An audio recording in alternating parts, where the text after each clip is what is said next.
Peter Brown is going to be discussing the implementation of the appropriate siting and child responsiveness, as well as he's going to be taking into account the physiological needs of children for healthy school environments. And he's going to be translating those into actual designs. And then following Peter, Sam Latana is going to be basically laying out whether or not this is affordable. Is it really expensive to provide our children with appropriate facilities to learn in? And hopefully he'll demonstrate, beyond a shadow of a doubt, that it's actually, we can't afford not to. But it's really the nuts and bolts of the matter. It always comes down to cost at the end of the day. And I think you'll be all pleasantly surprised at the fact that it doesn't cost more to do a good job. So our first speaker is Peter Brown. I've known Peter for several years. I'll call him on the cell, ask him a question, and he'll be in China designing schools, or in Alaska designing new middle schools, or in Germany designing furniture, or in Florida saving a historic school, or helping a middle school kid with a school project in terms of designing an outdoor classroom. He covers a lot of ground. He's tender-hearted, and it shows in his design and his sensibilities towards children. He has the exact right temperament.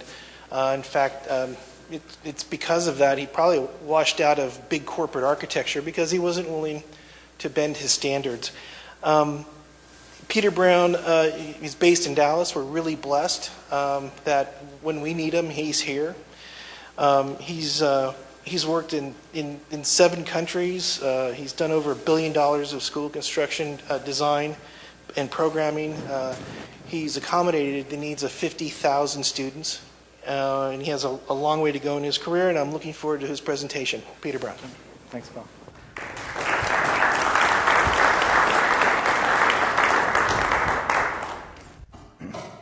Well, it's a great honor to be here tonight. It's an event that we've actually been looking forward to for about a year now, and it's great that tonight is here and that you guys are here. So a very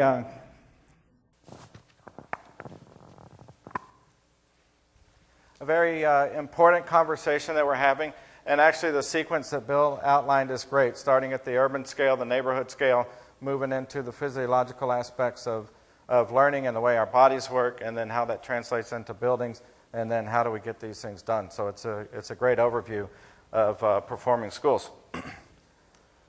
So tonight's agenda is this: looking at precedents for intentional design, so that we can agree that design can be built for something with intended results. There's a science of performing schools. There's much research out talking about the relationships between building performance and student performance, and I'll go through some of those things. And then I'll talk about 5 ideas shaping school planning and design, and as we look forward to schools in the next coming years, ideas that I think will continue to shape our thinking about schools. And then I'll go through several case studies on different sites and different places with different programs and different constraints, so you can see how these ideas can work in a multiple of ways. So spaces designed to inspire awe. These are cathedrals from Europe. State-of-the-art technology, very thin use of stone and a lot of glass, stained glass. And these were designed so when people came in that they would know that there's a person of power greater than them. And another kind of space, this is Beijing. I took this in the winter. But a space designed to impress, big enough for armies, people to come in, to know that one person is in charge, and that you owe respect to that person. And then when our government buildings were built in Washington, we look back to refer to other ideas, ideas from Greece, ideas, Roman ideas, to talk about democracy, people who have walked these footsteps before, and we wanted to refer to those to let people know we are, in fact, a democracy. And buildings represented those ideas. But spaces affect us in a very human way, in a very sublime way. This is actually a school I designed. My daughter just turned 13, and she was 3 in this picture, and designed this corridor in a school, and it has a clear story that's almost 500 feet long, and it lets daylight into a very deep section of a building. But it faces east, and so in the morning it starts out high, and the stripe of light comes down to the floor late morning. And as soon as Audrey saw that stripe of light, she knew what to do. She threw off her hard hat and started skipping down the floor. So buildings and kids interacting in a very human way. So I work with a lot of teachers, and the good ones say, oh, come on, you know a good teacher can teach in a barn. And yes, I know a good teacher can teach in a barn, but I've also been around Asia. I know a good cook can cook on a shovel, and a good sleeper can sleep on a chain. And I'm wondering if there's anything we could do to help a teacher, to help a student, to improve teaching and learning. Why wouldn't we do it? Some people can sleep on chains, but a bed is much more comfortable. So I worked over the past couple years out in a small West Texas town called Levelland. It's outside of Lubbock. And this is what it looks like from the ground. And this is what it looks like from the sky. It's oil, and these dots are oils, all these dots, and these circles are irrigation for cotton. So it's cotton and oil. And their schools look like this. They were built in late 50s, and they're time capsule. They are exactly, and I mean exactly, how they were 50 years ago. If you scratched around deep enough, I'm sure you could find film strip projectors in these schools. So we worked with the community in this school district, and a lot of old-timers, and they say, oh, come on, I'm over 50. What's wrong with me? And I said, well, nothing's wrong with me. When was the last time, though, you hopped in your 55 Ford and drove to the Lubbock airport and hopped in a DC-3 to go anywhere? No, you haven't done it. So I put together these slides that talked about parts of their world that shows how change has occurred over the last 50 years. So these are 2 cotton harvesters, one from 1950, an implement that sits on top of a tractor, and this one is picking cotton and baling cotton at the same time. It's tied into GPS. The GPS is driving the machine, navigating the machine, so it's getting the optimal yield. There's sensors for water, so it knows the moisture content, and that's tied to the New York Stock Exchange, so the farmer knows exactly the value of the cotton he's picking that day. A very high-tech machine. This is the DC-3 at the Charlotte airport in 1954, and there's the pilot, and here's the baggage guys, and here's 2 women boarding the plane, and these are mechanics looking at the propeller, and all that's happening right together. And we know with security and operations, this is the Airbus A380, Singapore Airlines, double deck, so the airport completely redesigned to accommodate 2 levels of passengers. Every single operation is separate from one another. They don't cross. And people certainly don't mix with the mechanics of the plane. So there's social implications of this, of the way the buildings have been redesigned. University of Texas, 1954. This computer has the computing capacity of a Hallmark greeting card. This is the way people in service communicate back home. Korean War, these are teletype machines, and this is Skype. And this serviceman's talking with his wife and child in real time, and they can talk about the daily going on of their family. So much more connected. But interestingly, this is a operating room from about 50 years ago, and this is a current operating room. So here's the surgeon. The surgeon is basically playing a video game. He has joysticks, and he's making large motor skill movements.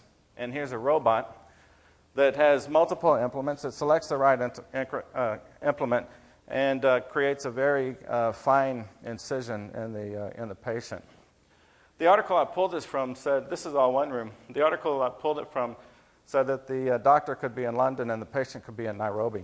So we're not only separating intellectual ideas, we're separating physical ideas by distance now as well. And that will have an impact on schools and education. The iPhone. I work crossword puzzles a lot of times on airplanes. And it said a button on a phone. And I was thinking, 0, 1, 2, 3. And the answer was redial. So, I was still in this age on the crossword puzzle. But the iPhone, you guys know the iPhone, it will do everything, anything. Checks the weather, schedules your airlines, checks your email. It's a phone when it works, but it's a great device.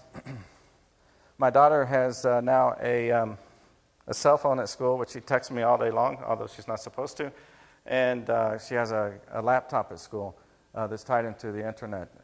And it's really changing the way that she's seeing school, the way she connects with her projects, the way she connects with her friends. So very interesting transformation for her just in the past few months. But we're in a really interesting time right now in school planning. This is, before, say, 1992, we knew exactly how schools worked. There were classrooms, there was science, there was home ec, there was English, and those changed very little over the last 50 years. And then computers started coming into schools, and at that time we put about 5 computers in the back of every classroom, built some counters, made the classrooms a little bit bigger on new schools.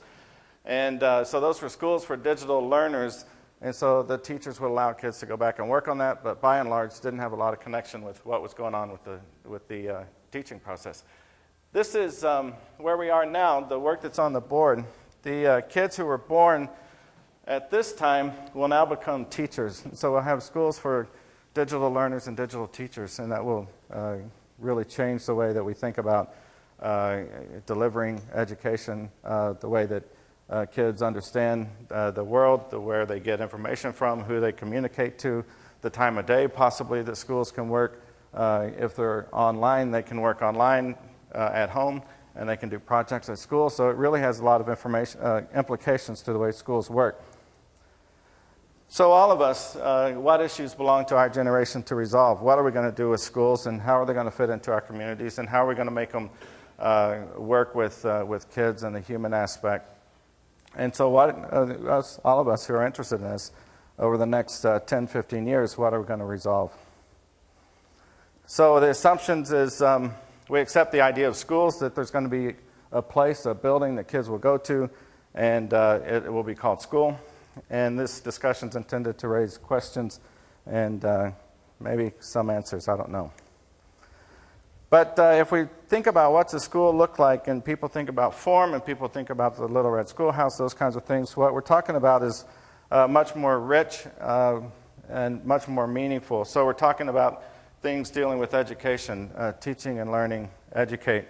We're looking at things dealing with physiological aspects about lighting and energy and moving.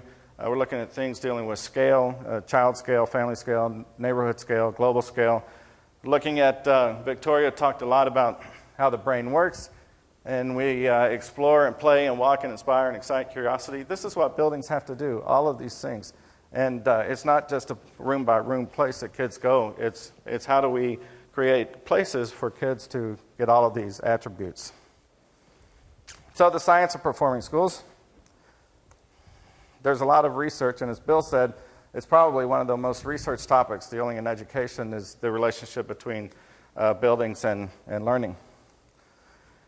There's a lot of research, a growing body of research that talks about daylighting, acoustics, indoor air quality, color, ergonomics in small schools. And Victoria went over a lot of these last week about daylighting, getting 20% better in math, 26% better in reading, better acoustics, 20% better in word recognition.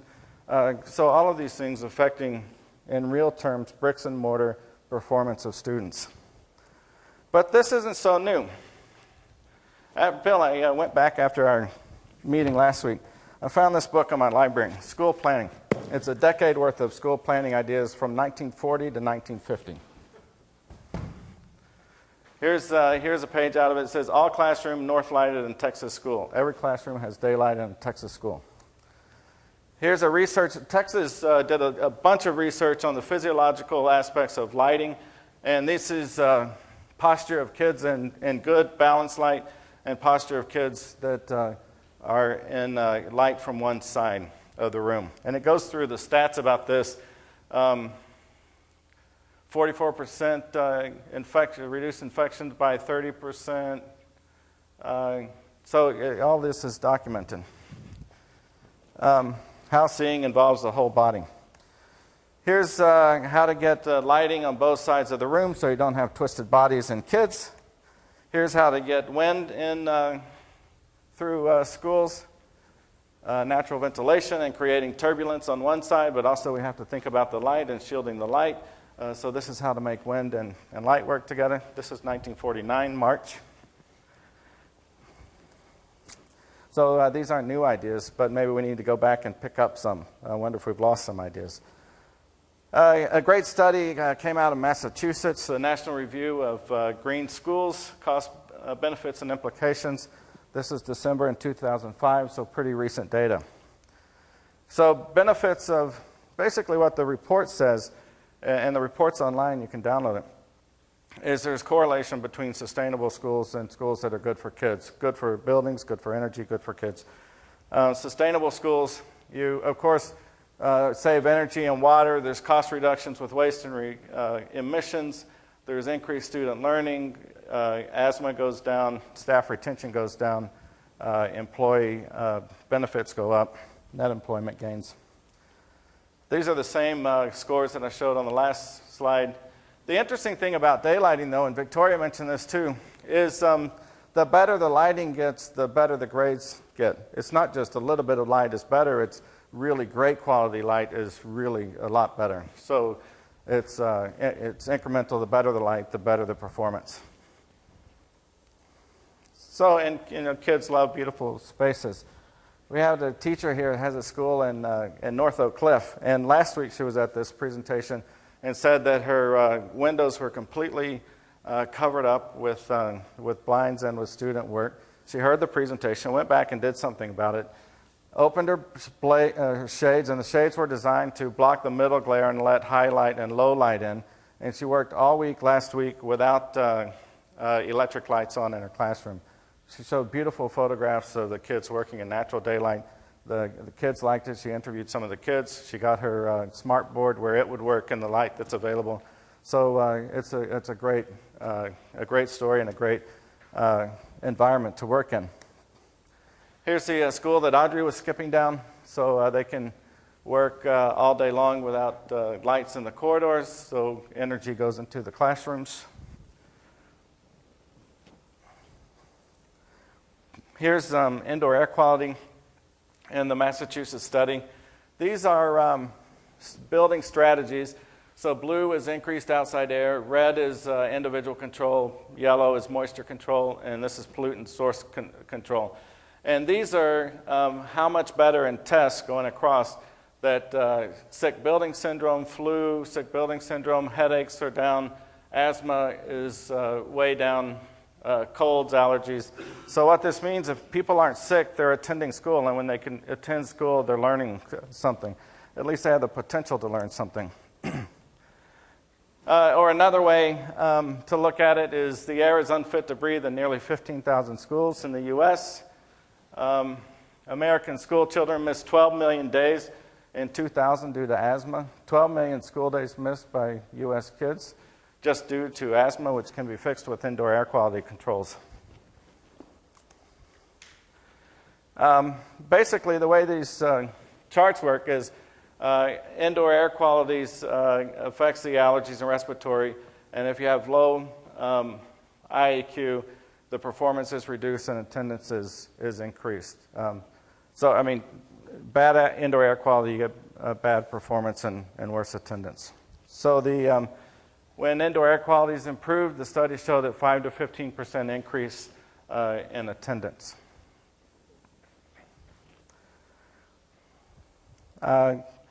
Teacher retention, 5% improvement in teacher retention is $750 per teachers per year.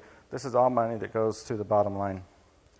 So compared to conventional schools, sustainable schools experience a benefit of $60 to $70 per square foot. And Bill talked a bit about this last year. And so you can pick up some money with energy, with emissions, wastewater, but the really interesting one is increased earnings, the amount of money that comes back to your community for making performance improvements in schools. $37 per square foot. And this is the way it works. For every 3 to 5% increase in learning, students get 1.4 lifetime annual increases in their salaries. And so if kids are going from 50 to 84 percentile, that's 12% higher in annual earnings. This is money that goes back into the community, people investing in the community, a stronger tax base, and a more desirable community. So we're looking at strategies across the board that's good for students, good for the environment, and good for the community. And so a very holistic idea about how do we approach building performance and student performance. So ideas shaping school planning and design. I'm going to go through these pretty quickly. This section could be a whole presentation. So there's 5 ideas I'm thinking about. Is how does process and design influence our practice? How do schools respond to change? How flexible are they? How does digital thinking affect our practice? What's it mean to reach every student? And how does stewardship affect our actions? There's a strong connection between stewardship and flexibility, because the more flexible a building is, the more useful it is over a long term. So there's really, to get schools that we're talking about, there's 4 key components that have to happen. A lot of schools are built with 1 or 2 or 3 of these, but not all 4. And the ideas that we're talking about really require these 4 ideas. So there's an idea about strategy, about what is it you're trying to do, and what road are you going to take to get there. What students are you educating? What curriculum are you implementing? What neighborhoods will you put these in? It's a very strategic decision before you ever start putting pencil to paper. And then there's programming about what components do we need to reach our goal. If we say we're going to implement a strategy, what parts and pieces need to be in place to make that strategy happen? And then planning is what's the order and structure to put the parts and pieces together. How do the parts and pieces interrelate with one another? And design is how do we elegantly integrate all of these things together. And so these 4 pieces are how we get really great schools, and very intentional for each one of them. There's a great book. It's just out about a year ago, called The Third Teacher. We have a few more copies back here. 79 ways you can use design to transform teaching and learning. And so there's strategies across the board. Design for speech and hearing, do no harm, make janitors guardians, swivel to attention, make classrooms agile. You can just pick this up anywhere and implement something. Build for change, consult widely and early. So a really great book that talks about 79 ways that design specifically can influence your teaching and learning process. So there's a lot more attention now to design and the way designs can help. One of the critical things that makes a big difference is if we think about the learning environment as a part of the education process. Where does learning happen? What is curriculum? Who is the teachers? When is the schedule? But not a lot of thought is given to where is it happening, the learning environment. And so this requires curriculum and instruction people to get involved. And this goes back to the strategy. From a curricular and instructional strategy, what are we hoping results are if we spend $20, $30, $40, $180 million on a new building?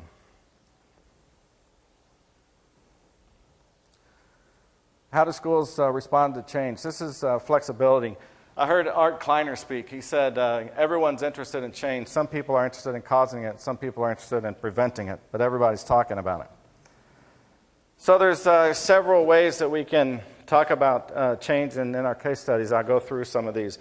But there's flexible planning, buildings that can change over time without having to change walls or change structures. There's flexible spaces, flexible equipment, things that happen inside of 4 walls that allow you to change very rapidly, and then planning for flexible growth. Here's the idea for the schools out in Levelland. So there were elementary schools we were working on, about 600 kids in each elementary school, grades 1 through 5 is what they were planning on. And so we looked, as Victoria said last week, at organizing small groups of students, about 120 per cluster, or per unit. So there's cluster 1, cluster 2, cluster 3, and we looked at ways that there could be synergy between groups of 120 people, so things that 240 students shared. But, Bill, this is interesting. So these clusters could be grade level clusters, grades 1, 2, 3, 4. They could be loop teams, so a student could have the same teacher for a number of years, 2 or 3 years. They could be multi-age teams, so these could be 5 small schools within the building. Or you could have not only grades 1 through 5, but you could have a cluster that then becomes 6 through 8. So you could, as demographics change, you can install different curriculums in each of these clusters. So a very flexible idea about how to organize schools. This kind of thought happens on day 1. It says that over time we may want to operate differently than we're operating today, and what kind of structures that we can put into place to allow that to happen. And so we looked at ways that all 6 teachers in a team can work together, how pairs of 3 could work together, or how groups of 2s could work together. So further organizing the 120 kids into smaller units. And so as a diagram, this is what we're working with. 6 classrooms around the resource commons that could be for intensive projects that you could to work with students over a period of time that doesn't have to be put away every hour. And then resources close to students. So if a student needs a brush up on math or on reading or acceleration in math and reading, they can go within their cluster to pick those up.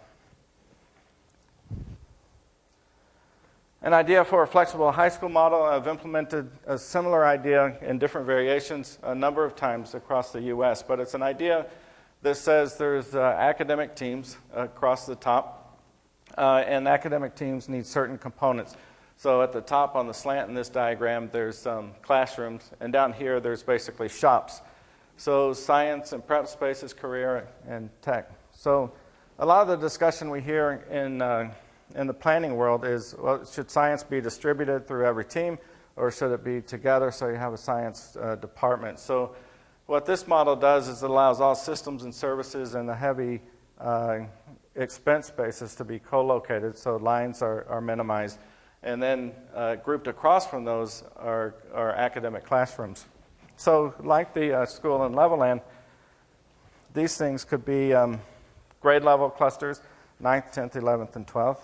They could be departmental, English, math, social studies, language.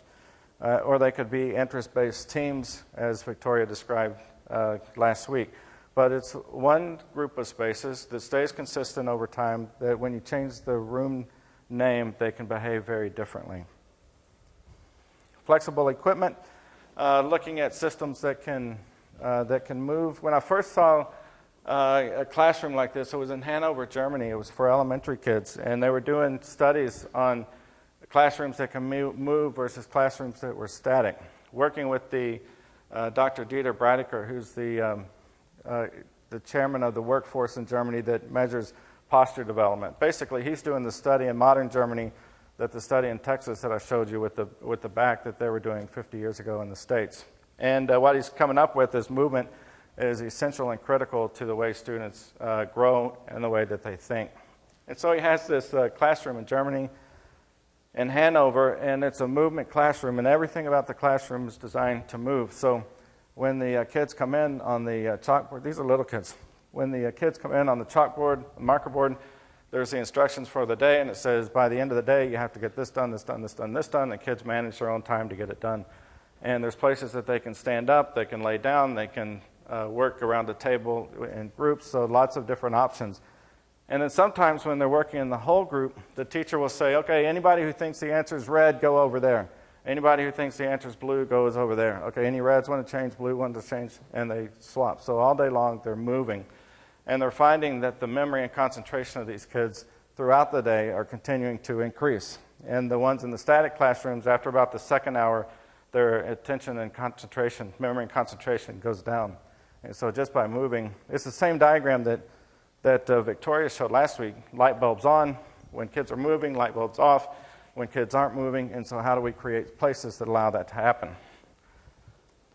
So inside of a classroom, thinking about these different areas, students like the school in Hanover, kids standing up, maybe drawing on the board, kids working around a group, maybe a sofa, kids doing different things within the classroom. So I'm going to go through these series of slides. It's all the same furniture that can be set up in all these different ways. So this is rows and columns, a very traditional setup. This is a seminar type of classroom. This is kids working in workstations. And this is the tables moved completely out of the way, and the kids can work in circles and reading and performances, those kinds of things. This furniture can move turn on a dime, so to speak, can change, completely transform a classroom in a couple of minutes. So if we talk about investments, if we talk about in stewardship, one group of furniture that can behave in really different ways will go far in the long run. So this is research about movement. On average, children of primary school age spend 9 hours sitting per day. Since 2005, Broward County says no running in their playground. I wonder what folks are thinking about in terms of restricting and controlling the mind and the body so much. There's got to be time to play. Digital thinking. These next two, digital thinking and what's it mean to reach all students, can really have a profound impact on the way that we think about schools, because it allows work to happen outside of school time and school place. And so it changes how school time can be used throughout the school day. And it allows a lot of flexibility for students to get the right instruction that they need at the right time to meet what they need as individual people. What we don't know is exact technologies, how fast and how often we need to change. But what we do know is, from a human point of view, what's important about space and about kids and about learning. This is a diagram of a really great school up in Winnetka called Crow Island School.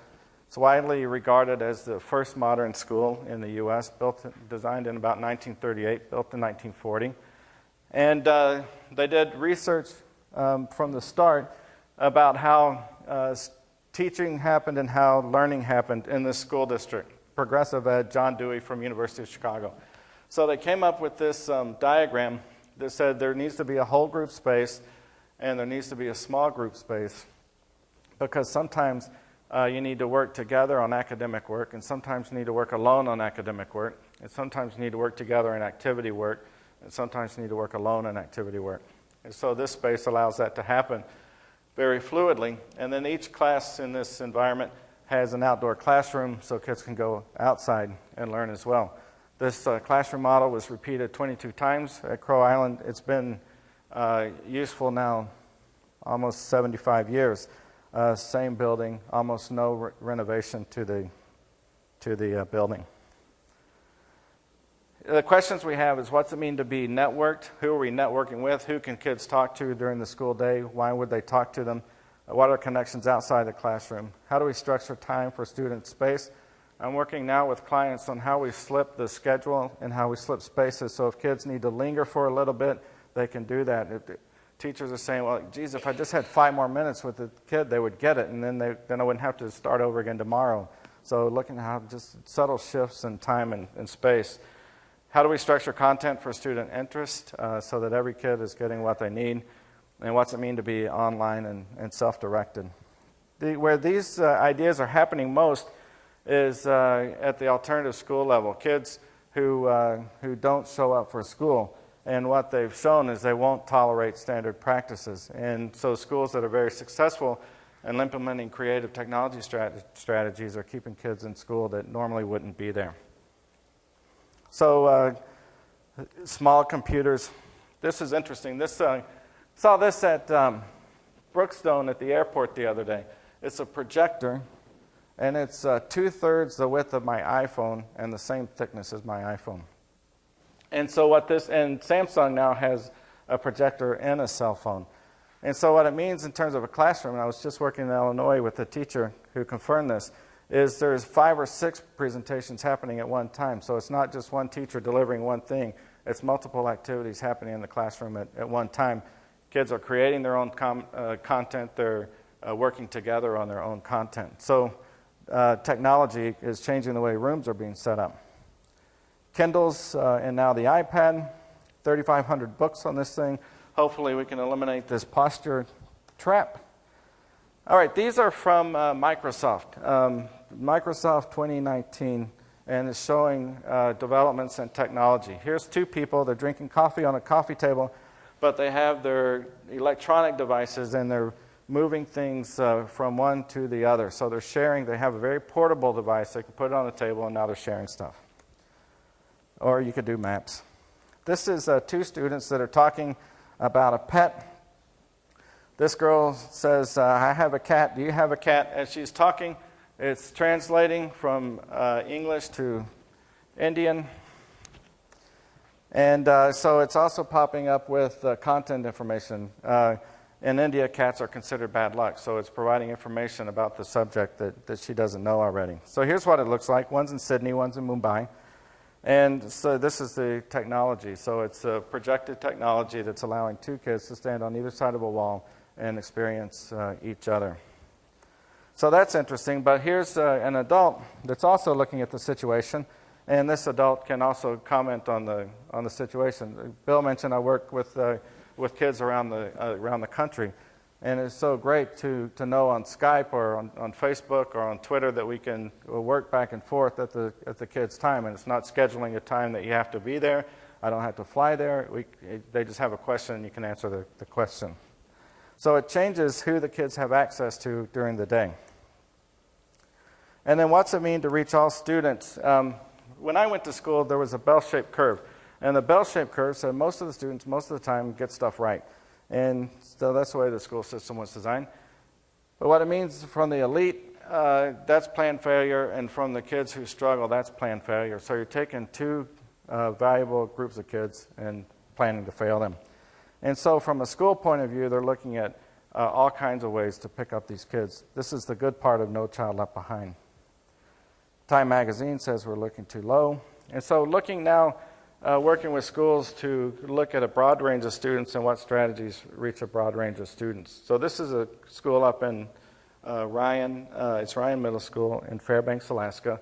And before they ever started thinking about their building design, they had us come up and work with them on education design. It's an existing school, so they completely rewrote how they wanted to deliver education at the junior high level so that kids would create more meaningful and engaged learning. So we looked at strategies from an educational point of view of how to organize themselves to get rich learning. They went into teams. There was multiple team structures. Teacher could propose how they wanted to teach, what they wanted to teach, and so it's changing that building quite drastically. Across the street is Barnett Magnet School, and that school, talking about time structures, they use their core classroom times in solid blocks of 3 hours in the morning, and afternoon they have exploratory. So in the morning, teachers get to work with the kids for a really diligent amount of time.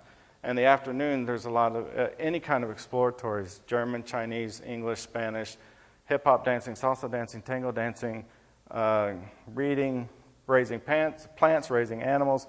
And so the building completely transformed from the morning to the afternoon. It went from 16 sections in the morning to 32 sections of students in the afternoon. So we looked at ways to make the building be able to flex and change during the day to accommodate a very drastic teaching model during the day. So single classrooms were turned into triple classrooms. So in the morning, the teachers had more space to work, and then in the afternoon they could have their smaller classes, more classes, smaller students, and intensive resources, water resources, technology resources, all of these close to students. And then stewardship. How does stewardship affect our actions? When we look at investing multiple millions of dollars, $20 million, $30 million, some high schools now are $180 million, $200 million, it's a lot of money to inject into a community, and a lot of people have different interests with that money. And so there's student needs, there's teacher needs, there's district needs, there's community needs, parent needs, and all of these people have an interest in the school. So we're looking at strategies to create learning-centered environments for students and to accommodate a broad base of needs. And this issue came up. So strategies that are good for students, good for teachers, and good for the community. This came up last week, though a lot of times there's a separation between capital money and operating money. And so the goal of the capital campaign is to build as much as you can for the least money that you can, and then that money turns over to, or that building turns over to the school district that has to operate it on operating funds, and those don't talk to each other.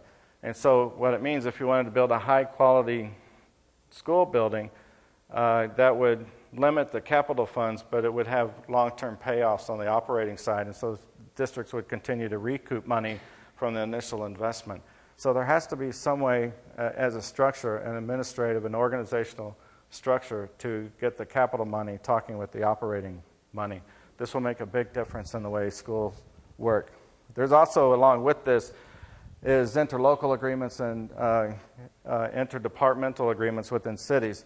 So how do you get the school district to work with the park district to share space inside of a community? How do you get zoning relaxed so you get different educational buildings to exist? Okay, so case studies. I'll go through 5 or 6 of these. Here's the buildings in Levelland. Looking at the map of the city, we did an asset inventory. They have a big South Plains College, high schools and elementary schools throughout the city, a new middle school and a new academic beginning center, the early childhood, really great program, early childhood. Hospital, mostly residential, and the dark green is commercial space. The school had a site available at the old junior high site A here, that was right on the edge of downtown. And so looking at, if you're spending $20 million on the school, how do we allow that to also be community development money, economic development money, and downtown development money?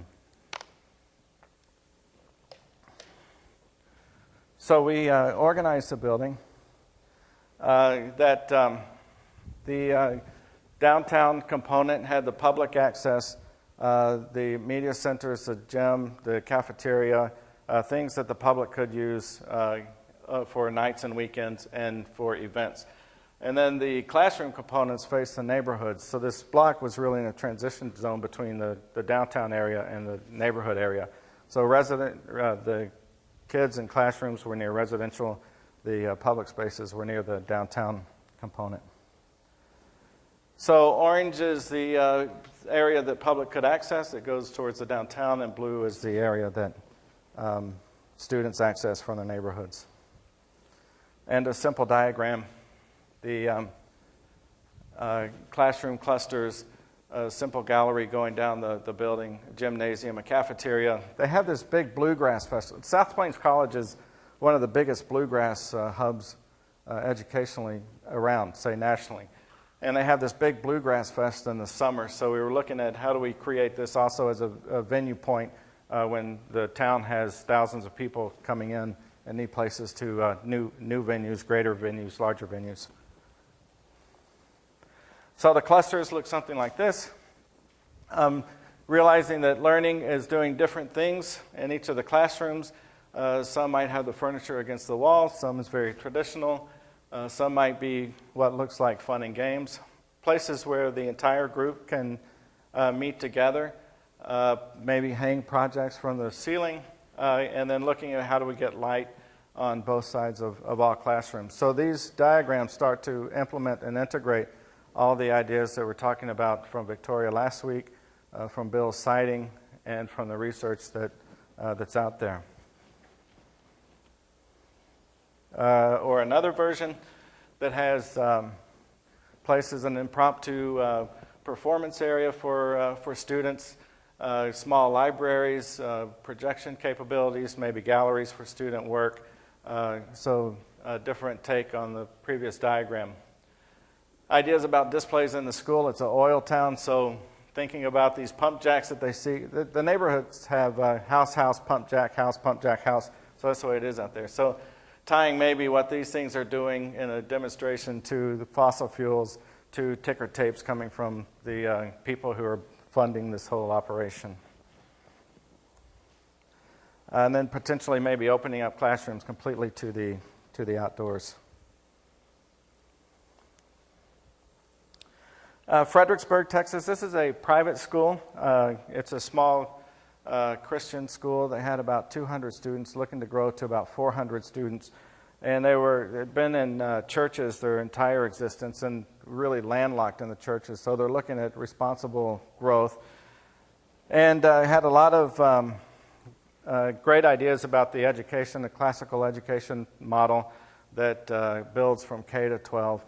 A very neat program and a good group of people. Very thrifty. They're German descent in Fredericksburg. So looking at buildings about $98 a square foot. This is a couple years ago. So we're looking at ideas about creating academic pavilions that they can build when they have students and when they have money. So instead of investing in a really big facility at first, it's looking at multiple small buildings. These buildings, the classrooms are all on the north side, and so they get north daylighting. And they open to a great room. And the great room is where the dining occurs, the library occurs, large group activity occurs, breakout from science room, breakout from art. And these are one step away from classrooms. So essentially eliminated a corridor and had a really wide space that can be used for a lot of different things. So these are the academic pavilions, have a garden wall that goes around the schoolyard and different activities in the schoolyard. At the top, there's a science terrace. The science teacher, I was talking with her, and she says, oh, yeah, if my kids get a deer over the weekend, I tell them to bring it in, and we'll dissect it for Monday morning science class. So we created a trellis so they could hang deers up and dissect them. Amphitheaters, different native plants. So it's near, it's Fredericksburg, so they can be outside most of the year. Then the gym is just a simple pavilion, and actually in phase one they just built the pavilion, so it's like an old-fashioned tabernacle. This is the deer dissection spot, and here is outdoor dining. The great room opens up to this terrace here, going straight to the gym. So the buildings are fairly close, much like a traditional high school campus. The great room, classrooms on the right, daylighting coming in from both sides. The library is shown in the foreground, and the large group space, the dining space in the background there. Sarasota, this is a very interesting project and process. Was hired, let's say 5 years ago, to work with a group that was transforming their traditional high school, departmental high school, into a very innovative small learning community high school. They had 3,000 students, and they were looking at how do we organize it's what Victoria said last week, how do we organize the 3,000 students into small learning communities of about 150 apiece. So what that means is there's 20 structures within this school of 3,000 kids. Really great work, one-to-one computing, lots of technology, international baccalaureate program, marine biology program, the only high school in the country with a radiation program that feeds right into the naval academies. Really a lot of great work. But the old building happened to be in a historic modern landmark designed by Paul Rudolph. It was his first public building, and the intent from the school board was to tear this building down. So, of course, a lot of hype about that building. This is from Time and Newsweek. It was in New York Times, Metropolis Magazine. Every major news outlet had articles about this. So here's the building. It was in Sarasota, Florida, 1958. It has every sustainable thing you could imagine putting on a school. And in fact, you couldn't do this sustainable of building now. There's solar panels here, so you can see the sunlight dashing across. These walls are glass panels that slide completely back. The glass panels are 5 feet by 10 feet tall, something like that. The whole wall slides back. So the classrooms can completely open out to the terrace. There's the classroom. The wall is open. Daylighting not only from both sides, but also end to end. So a very light, delicate building. So there's a hallway, natural ventilation. These clear stories could open and allow air to flow through the building. Natural ventilation and skylights on top of the gym, so that you could open windows on top of the gym and allow airflow to go through. Very sustainable and very, very good ideas in this building. So the National Trust for Historic Preservation called me one day and asked, hey, look, you're the only guy that both sides can talk to. Would you come and help facilitate a charrette to figure out what we can do with this building? So I did that. They had a big competition, international competition. And a really brilliant architect in New York won the competition, Diane Lewis, a very sharp thinker. And so basically there was the new school, the new state-of-the-art high school that's under construction back there, and the Paul Rudolph School, and then all of the sort of crust that had built around it over the years. The original school was, I don't say for 600, now it had 3,000 students, so tons of portables around it and tons of crust around it. So this is all the crust. This is the new building in the background. It's a 39-acre site that has a floodplain in it in an established neighborhood, so very tight constraints. So the challenge is, how do we get the Rudolph building to generate a site plan that will complement the new school? And the real crux of the matter is the building took up 270 parking spaces that the school wanted for students to be able to use. The school wanted those parking spaces. The neighbors wanted the parking spaces. I called Bill and asked him, hey, what do you do about this? He says, give them incentives for smart cars and make the stalls smaller. I pitched that. It didn't fly. So this is the scheme that Diane Lewis came up with. Brilliant scheme. Here's the old school. Created a hedge around a section of the campus that provided a lawn all the way across, that integrated the soccer fields. And so it allowed this building to coexist on site in a very distinct way. The program was Music Conservatory, the Riverview Music Quadrangle. She talked to Itzhak Perlman to have a program there, Wynton Marsalis to have a program there. All these programs were happening in and around Sarasota anyway, and this was a consolidation of that. So then a porte-cochere through the gym to get through the old school, and this structure where the guard is standing is already in place, so it's just taking things away rather than adding stuff. Restores the campus green that the neighbors love to hear the marching band, national recognized marching band, so we restore that. A concert hall for these Itzhak Perlman performances, and rehearsal spaces for masters to come in, study in Sarasota, and be a partner in kids' education. So this was the scheme, and I mean, tragic twist of fate, they tore it down, and this is what's there now. So it's a parking lot, Walmart kind of parking lot. Missed out on a really great opportunity from a program point of view, community point of view, and now there's parking, not smart cars. This was the school plan, the K to 5 elementary school, a 6 to 8 middle school that has a lot of traffic running through it. And so I was charged with what do we do about this campus. And so we looked at ways to integrate people into the campus, so move the cars to the outside and move people to the inside. Creating an expansion zone, a new front to the buildings, and places for football, plazas, gardens, those kinds of things. And then linkages that would link to the community. So the plan that has the elementary school, the middle school, playfields in between where either side can come and use them, gardens, parking for visitors that filter in. These were artisan studios, live work, so teachers could actually live there. You could have artists live there, that would be tied to the programs. Community center, athletic center that tied to the softball fields, early childhood program across the street. So creating an educational village that's meant for people with pedestrian access that gets to the downtown area and to the residential areas and keeps cars at the perimeter of the area.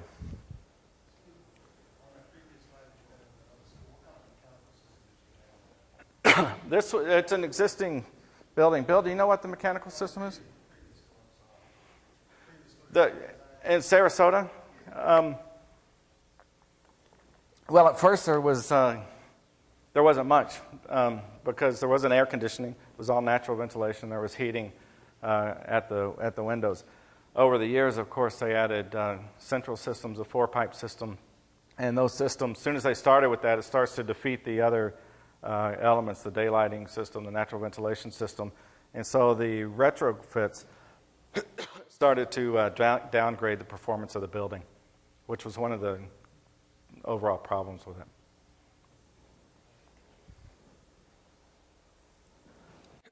So we look at the expansion and these expansion zones that parallel the football field for both schools, and thinking about what's a cost-effective way to do it. A few years ago, I did these great sustainable portables. So it was this idea that you have portable classrooms that utilize the technologies that were in this book here, orientate them for the sun and for the wind. You have gardens outside for each of the classrooms, day-lit environments. So thinking about some portable classrooms, sustainable classrooms, great-looking classrooms that could line the existing school buildings. Then I'll close with this one. This is Hector Garcia Middle School. It's in not far from your school. It's in North Oak Cliff. It's a school that combines 4 city blocks. And when we started, it looked just like this. Abandoned car lots. If there was anything to abate on that site, it had to be abated. There was dry cleaning, there was oil, there was perk, there was gasoline, everything. Socially, it was an interesting corner. There's a 7-Eleven right at the top corner, and that's full of day laborers. If you drive your pickup down there and drive it slowly, day laborers will hop in your truck. On the other corner, over here, is the highest, that year, the highest rate of prostitution arrests in the city. So a very interesting demographic. And so as a team, we thought, what can we do at this parcel to really change the pattern, to interject something new into the pattern, to give other people ideas of how this street, how this area could change and how it could grow. We did a asset inventory, not unlike Levelland, that said that to the east there's a Magnet High School, it's Townview High School. In fact, there's 10 small schools in there, and 2 of those are consistently in the top 5 in the nation, the TAG School and the Science and Leadership School. It's 4 blocks from Madison from the other way. There's across the street from Bowie. There was another elementary school, Caddy Corner, in the bond program, and it's 4 blocks from the zoo. And this was at the nexus point, so we looked at this as a place that could connect all of those institutions. And so from a building massing point of view, the first thing we did is North Light in Texas is good. And so we put all the classrooms on the north and said, okay, that's going to drive the scheme. On the side, it was great because it also offered sweeping views of downtown. From a couple slides back, from here, I knew if we could get up a little bit, 5 feet, that the riffraff of the neighborhood would go away and it would open up views, new views that had never been seen before for these kids of the entire city. And so that's what we did. We put the classrooms on the north side. On the south side, there's the large volume spaces, the gym, the music rooms, the auditorium, and the cafeteria, places that we could much more effectively block and control the harsh south light. And here's the scheme. North classrooms, we pulled the building close to the edge, but created an urban plaza, a place that would invite people to come and to be there. So the classrooms on the north. South is the large volume spaces. There's actually the play fields are for a high school. Adamson comes over and uses these play fields. So it has a track and a football field, a high school soccer field. So a real community asset. If you go on the weekends, people are playing sports at the school. So a real boost to that city, to that neighborhood. The library, a glass that's 30 feet by 60 feet long, sweeping, that overlooks the city and overlooks the plaza. There's a lot of overlapping ideas here. This is the the principal's office here that overlooks the plaza, so they can passively survey, eyes on the street. They can see what's going on in the plaza. The back side of the building, you can see the gym is largely solid, but near the overhang we have clear story windows. The aperture on these rooms are smaller. These are special rooms, computer labs, special needs labs, those kinds of things. The auditorium, a large solid wall, and we use this as a place for artwork. And then the cafeteria, the banquet hall, that's open for community use, if desired. So the cafeteria on the inside, so a beautifully daylit room. The corridor is an interesting strategy. On the third floor, we popped up the roof a little bit, not unlike the school where my daughter was skipping down the hall.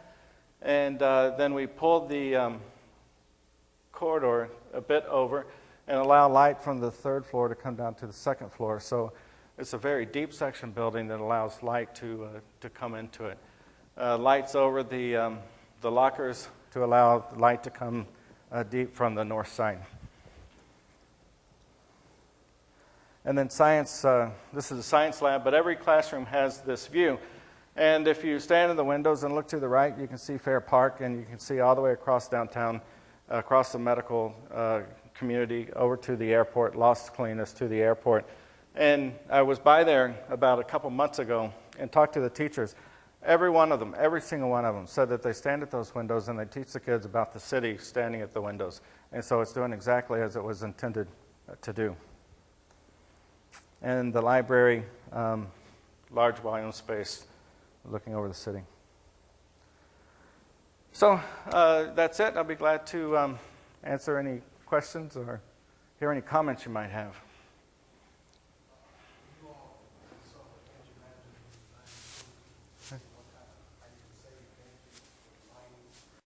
That's part of the process to get good energy plans as you're designing, and hopefully that information is constructive design information and not just feedback. So if we are looking at daylighting, if we have a light shelf and we can tweak the light shelf, how much more light do we get and how much more energy does it save? So a very interactive process in design between the energy system and the design systems. I'm not sure the company that did. I don't know. Peter, you talked about the amount of light is important. What about the quality of light? Natural light versus fluorescent light versus incandescent light? Candles. Natural light is the best because it's a full spectrum. It's a full spectrum light, and so in the studies, as much natural light as possible. There's glare issues that have to be addressed, and you figured it out. The blinds in her room can pull from the top and from the bottom, and if you keep the middle blocking the glare, you allow the top light and the bottom light through. So then after that, if you don't have that kind of light, introducing full spectrum lighting systems helps. Indirect light, bounce light is better than direct light. So there's incremental steps you can take. I grew up in a city for part of my growing up years in New Mexico that had an completely underground elementary school, so that only the entrance was above ground. And I'm thinking that the dropout right there was pretty bad. You made it through, or you got out, either one. It wasn't my school. Yeah. I'm glad I didn't go there, but it was, of course, in reaction to The environment. concerns of the nuclear war that they thought was. Right, Alamogordo.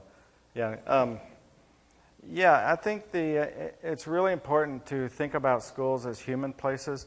These are places that are shaping the lives of kids. These are shaping the experiences kids will take forward into their adulthood.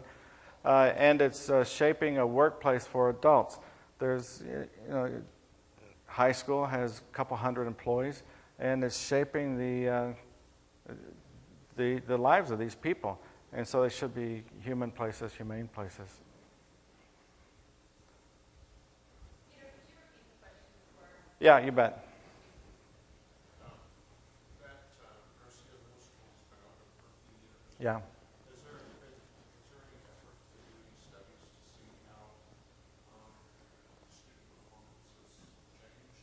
There's been anecdotal studies, teachers anecdotally reporting that things are better.